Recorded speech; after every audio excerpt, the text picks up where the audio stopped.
So today, I think, is an opportunity for us to come together and reflect on the progress that's been made over the last 18 months. Really importantly, to network as well, to get to know people and make those connections, people that you maybe have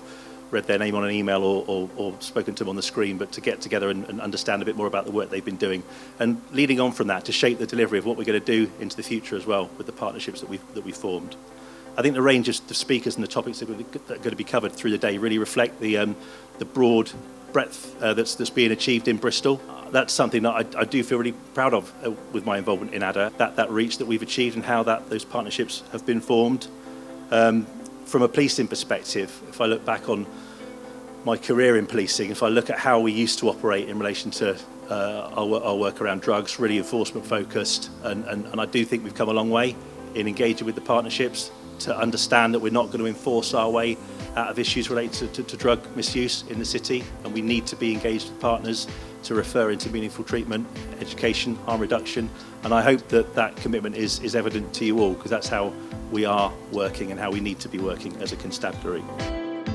ADA came in as part of a national refocusing of priorities around drugs, which followed the Dame Carol Black review in 2021 and was probably the first sort of meaningful investment in treatment services for many, many years.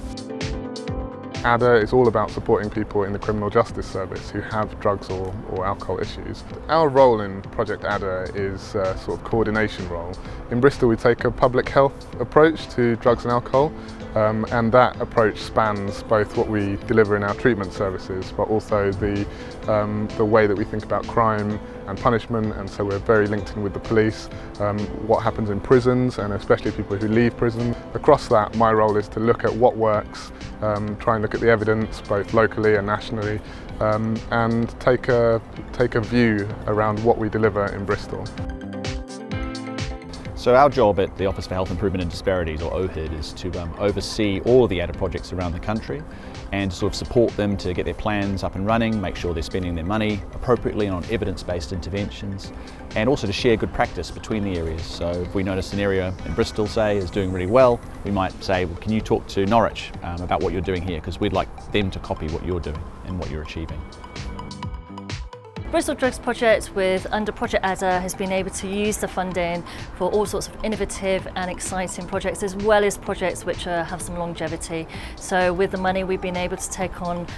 new trainees into a traineeship which allows them to be employed by Bristol Drugs Project but also to obtain a qualification. These are people with lived experiences with drug and alcohol but also a history of criminality. So the money has meant that it's not just for now, there's some real life-changing experiences for individuals and communities that we have in Bristol. We've also been able to support our housing and policing with antisocial behaviour workers, again people that are being cocooned and targeted, with support into treatment and diversionary away from drug communities. Avon and Somerset Police have clear responsibilities in relation to delivering the enforcement agenda around ADA. Something we're very well practiced at and very capable of doing. But in addition to that, we've got a clear role to play in terms of supporting the harm reduction and the education work, identifying people who can be referred into the treatment, which has been vastly improved through the ADA funding, identifying people who can engage in the other diversionary schemes and the other pathways that can